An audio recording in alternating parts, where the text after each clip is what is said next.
No, please, Wafa. Please answer my question. What you're saying that the response of the Israelis right now is unacceptable. You're calling it a massacre. What would be a reasonable response? A Talk TV host sits across a video link from a journalist in Gaza City. He asks her one question. It is not a trick question. What would a reasonable response look like? 9 minutes later, he is still asking. Watch him hold the line while every answer arrives as a subject change. Evacuation orders get called propaganda. Death tolls become history lessons. The question never gets an answer. This is a journalist refusing to let a talking point walk away. So let's get into it. Can you just give us the latest on what is going on in Gaza from your perspective as a journalist there? Yeah, actually, the situation here is really terribly, terribly difficult. I can't tell. We are talking here about massive destruction everywhere, about massacres is being committed by the Israeli occupation warplanes around the clock, like so many. We are talking here about nearly 2,000 Palestinians and 700 have been murdered during these airstrikes. Nearly 700 of those who got killed during these airstrikes are from the kids. And according to the Ministry of Health, they say that nearly 1,000 Palestinians are still on the rubble. They are trying to rescue them and pull them out of the rubble. Okay. And according also to the UNRWA, they say that nearly there is 1 million Palestinians have been displaced after the Israeli airstrikes on their homes and their residential buildings. And now we are talking about so many massacres is being... That is the opening statement. Massive destruction, 2,700 dead, and 1 million people displaced. One word carries all of it. Massacre. The host lets every figure land without interrupting once. Then he asks her to defend the word. Israel drops leaflets before it strikes. Israel phones the buildings first. Israel set an evacuation deadline and extended it twice. And on October the 7th, nobody warned a music festival. Watch him put that to her. The Israelis, their argument would be, look, we warn in advance when we're going to strike a building. We warn people to get out. We told people to evacuate. That deadline was on Saturday. They've extended it and extended it. There wasn't a warning from Hamas to the Israeli festival goers or people sleeping in their beds Saturday, the 7th of October, when they were attacked. As much as I think most of us are horrified, I think most right-thinking people, by any innocent civilians in Palestine, in Gaza, dying as a result of these airstrikes, is it right to call it a massacre? He gives her the Israeli argument in full, and he does not soften it. The warnings come in advance. The evacuation orders came with a deadline extended twice. Then he draws the comparison. Nobody warned the festival goers on October the 7th. Nobody warned the people asleep in their beds. He even says plainly that civilian deaths in Gaza horrify him. That is the fair version of this question. Now watch how the word warning comes back as the word propaganda. In fact, you don't know, I'm not really sure if your correspondent here told you that there is no warning at all.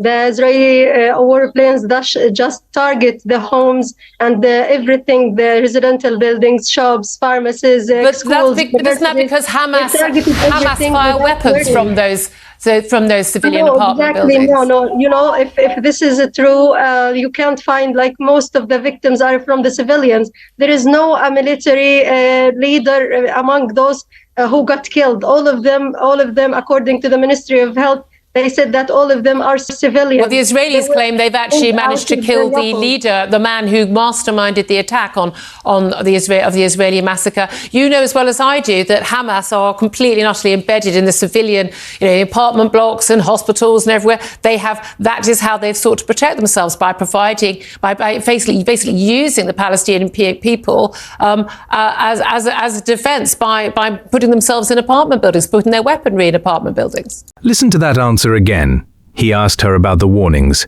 She replied that his correspondent is simply wrong. Then came the claim that does the real damage, not one military leader among the dead. That is a remarkable statement about a group that fires rockets from residential streets. The host does not raise his voice. He points out that Israel says it killed the mastermind. Then he names what she skipped: weapons stored inside apartment blocks.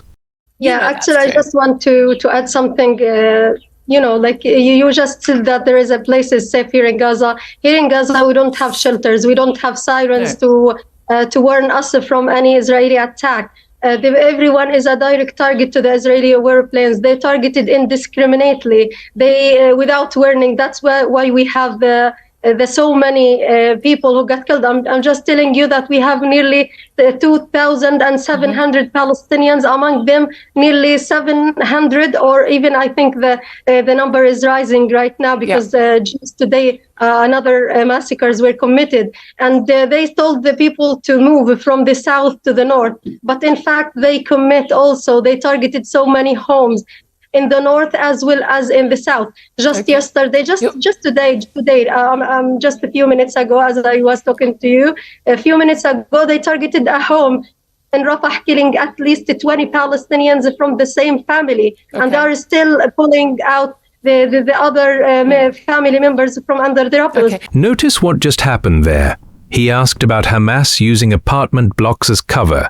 She answered about shelters and sirens.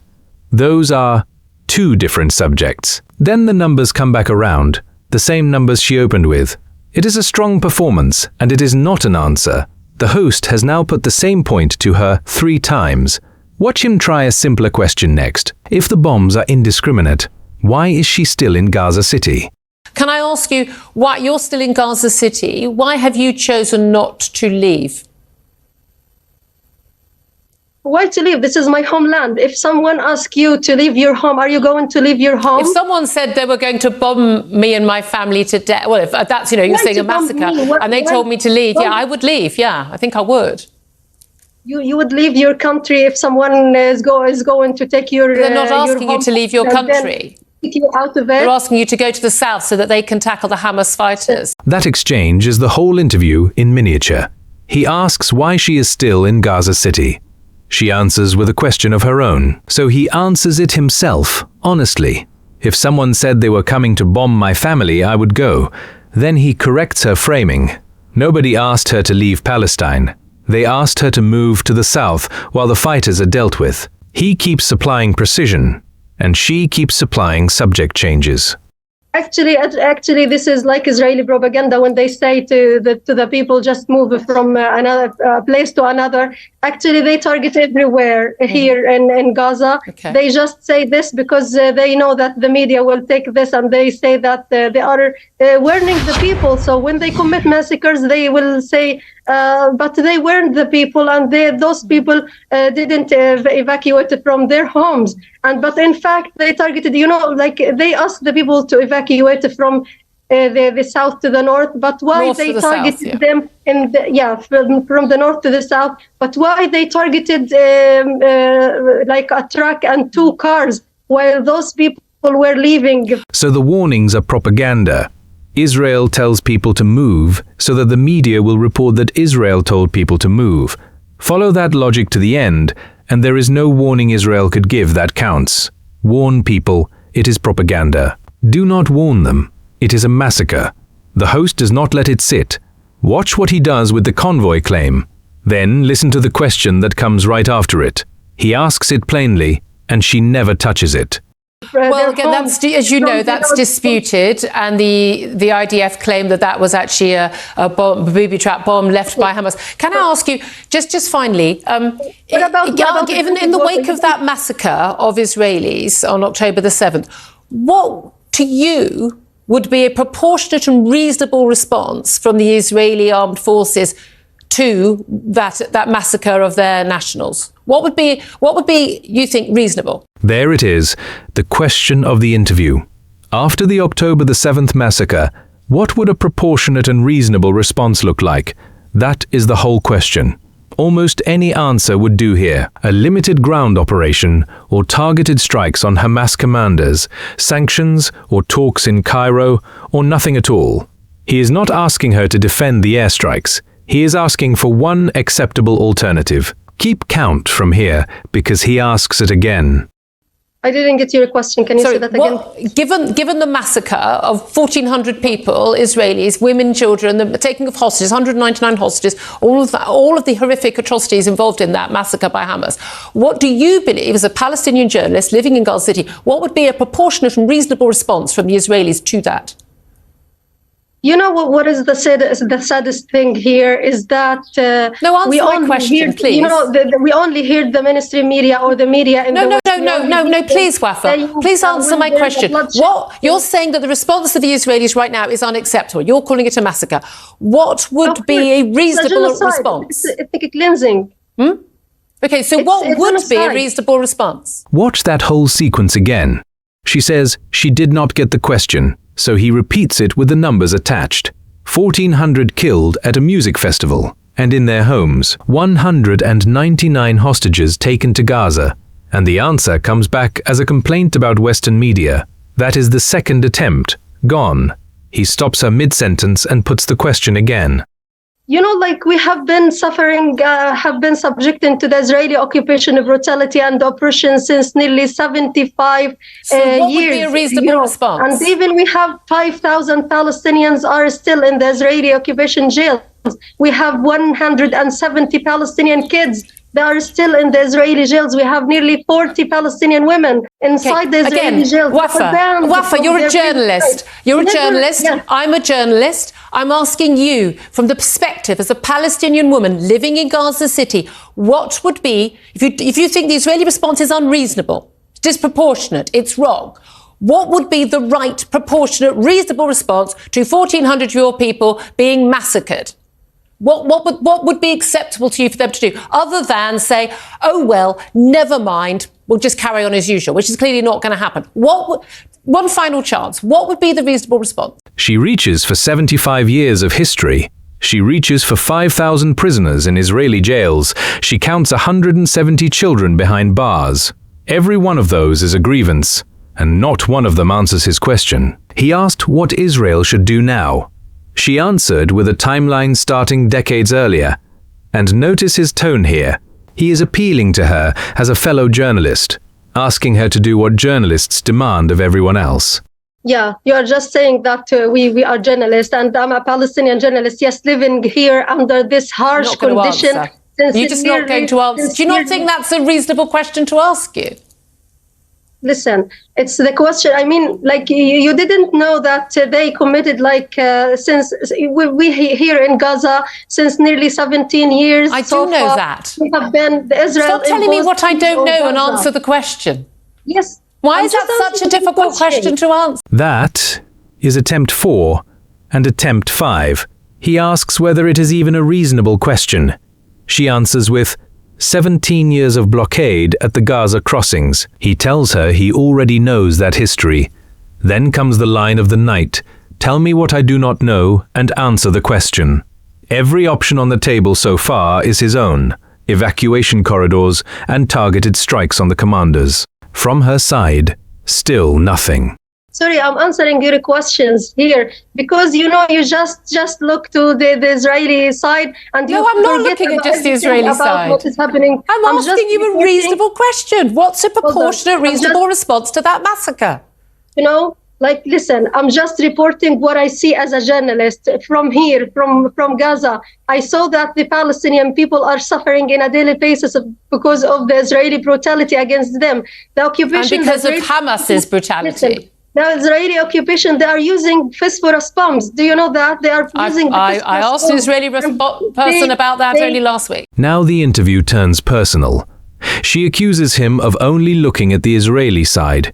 He is a broadcaster who has spent 9 minutes asking one questionality that is not partisanship, that is basic interviewing. Then she says she is only reporting what she sees. But the question was never about what she sees. It was about what should happen next. And when she blames the suffering entirely on Israel, he supplies the missing half in 4 words, because of Hamas's brutality. Still not an answer to my question. Should we give up? Should we just give up? You're not going to answer the question. We'll have to leave it. Collective punishment. What is happening here is a collective punishment. So what would be the correct response? But look at the very beginning who started this? We were living, like, I'm a Palestinian refugee. I used to live Okay, I'm going to interrupt you. I'm going to leave it there because if any conversation in this that ends up going back to me. 9 minutes, 8 attempts at the same question. Not one answer came back. The interview ends where it began, with the host saying he has to leave it there. Understand what that question actually was. Not do you support Israel? Not do you condemn Hamas? Just this. If this response is wrong, what would a right one look like? Any serious position has an answer to that. A case that cannot survive the question is not a case, it is a grievance with a microphone. The host kept his temper and kept his question, and that is why the gap was so obvious. Do you think he was right to keep pressing? Or was that an impossible question to ask someone living under the bombs? Drop your thoughts in the comments.